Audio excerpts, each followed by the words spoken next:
स्वागत है दोस्तों आप सभी का एक बार फिर से ईएल क्लासेस के ऊपर। आज की वीडियो दोस्तों रहने वाली है वुवन वुड्स की, जिसका नाम है कमिंग बाय फिलिप लार्किन।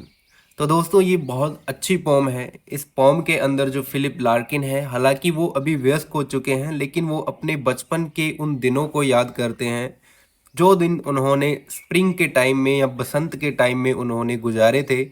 और दोस्तों यहाँ पे मैं आपको बता दूं कि जो फिलिप लार्किन है वो अभी भी स्प्रिंग को लेके काफ़ी एक्साइटेड रहते हैं। जैसे ही उनको आभास होता है कि बसंत आने वाला है। दोस्तों आभास से मेरा मतलब है जैसे कि नेचर में बदलाव आते हैं, सर्दियाँ जैसे जैसे ख़त्म होती है, अच्छे दिन जैसे जैसे आने लगते हैं, तो फिलिप लार्किन जो है वो एक बच्चे की तरह एक्साइटेड हो जाते हैं दोस्तों। तो अगर हम बात करें राइटर के बारे में, तो फिलिप लार्किन का जन्म 1922 में हुआ, इनकी डेथ 1985 में हो गई थी।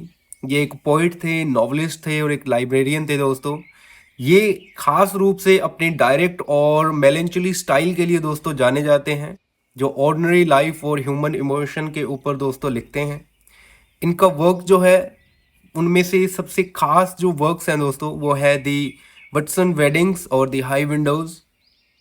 और दोस्तों जो लार्किन की जो पोइट्रीज हैं ये ब्यूटी को बहुत अच्छे तरीके से कैच करती है, सैडनेस को बताती है और एवरीडे एक्सपीरियंसेस को बताती है। तो चलिए दोस्तों अब इस पोइम के ऊपर लाइन बाय लाइन चर्चा करते हैं। इसमें पहले स्टैंजा में दोस्तों राइटर बोलते हैं on longer evening light chill and yellow. तो दोस्तों यहाँ पे सर्दियों का समय है, जो सर्दियाँ अब ख़त्म होने जा रही है और एक जो ब्राइट और जो तेज़ लाइट है वो अब निकलने लग गई। धुंध जो है वो छंट चुकी है। जो अच्छा मौसम है, जो ताजगी से भरा दिन है, वो अब निकलने लग गया है। सूरज काफ़ी ब्राइट लगता है। इसीलिए दोस्तों वो बोलते हैं कि आजकल जो इवनिंग्स हैं, जो शाम है वो लॉन्गर होने लग गई। शाम जो है वो लंबी होने लग गई। जो लाइट है वो चिल और येलो है, मतलब येलो है और चिल का मतलब दोस्तों ठंडी है। Bathe the serene forehead of houses.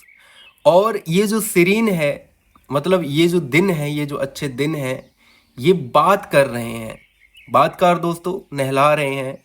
The forehead of houses, मतलब इस पूरे स्टेंजा का एक साथ अगर मैं अर्थ निकालूं तो ये जो शाम है ये लंबी हो चुकी है, लाइट काफ़ी ठंडी और येलो हो चुकी है, जो कि नहला रही है इन ठंडे घर के सर को।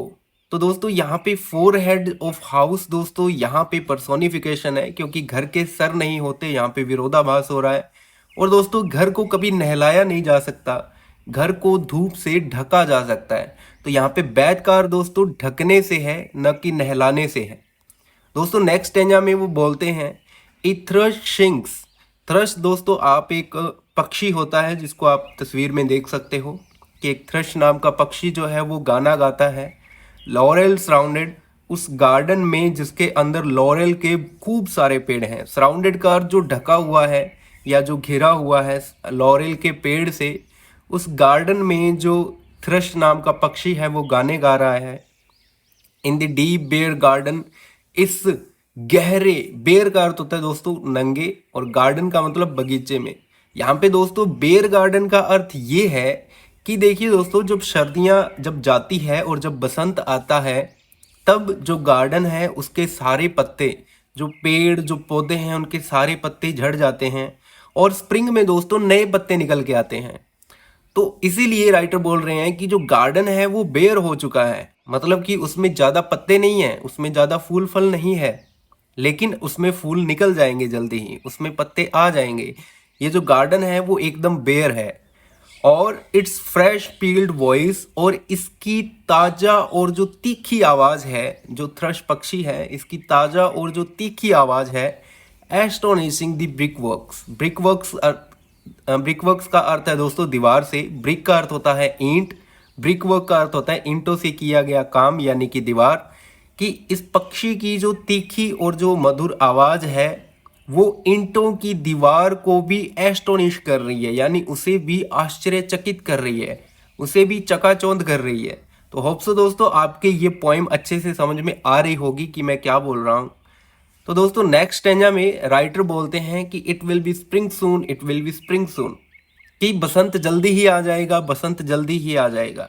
यहाँ पे दोस्तों 2 बार लाइन लिखने का अर्थ है कि राइटर यहाँ पे अपनी एक्साइटमेंट को शो कर रहे हैं कि बसंत आने वाला है, बसंत आने वाला है।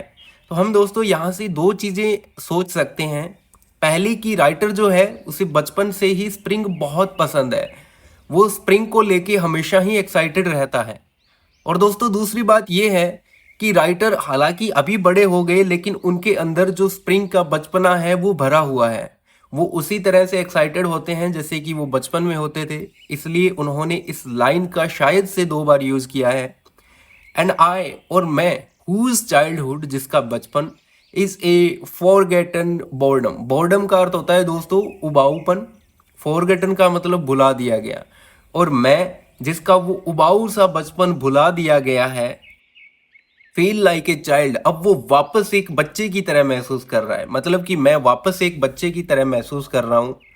Who come on a scene of adult recounselling, जो कि एक अडल्ट के रूप में, एक अडल्ट के सीन में आता है। रिकाउंसलिंग का अर्थ होता है दोस्तों मुलाकात करने के लिए, कि मैं अब बच्चा नहीं रहा, मेरा वो उबाऊ बचपन चला गया है, लेकिन मैं अब एक अडल्ट के रूप में सामने आया हूं। और अब मैं इस स्प्रिंग से एक अडल्ट के रूप में उससे रिकाउंसलिंग करूंगा, उससे मुलाकात करूंगा।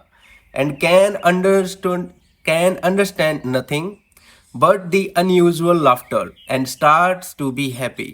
तो दोस्तों यहाँ पे बोलते हैं कि हालांकि मुझे कुछ उस समय में समझ में नहीं आता था, लेकिन मुझे केवल वो हंसी याद है, कि मुझे ज़्यादा कुछ मेरे बचपन के बारे में याद नहीं है, लेकिन वो एक अनयूजुअल हंसी, मतलब कि जिस प्रकार से मैं बुरी तरह से हंसता था, मतलब जिसका कोई सेंस नहीं था हंसी का।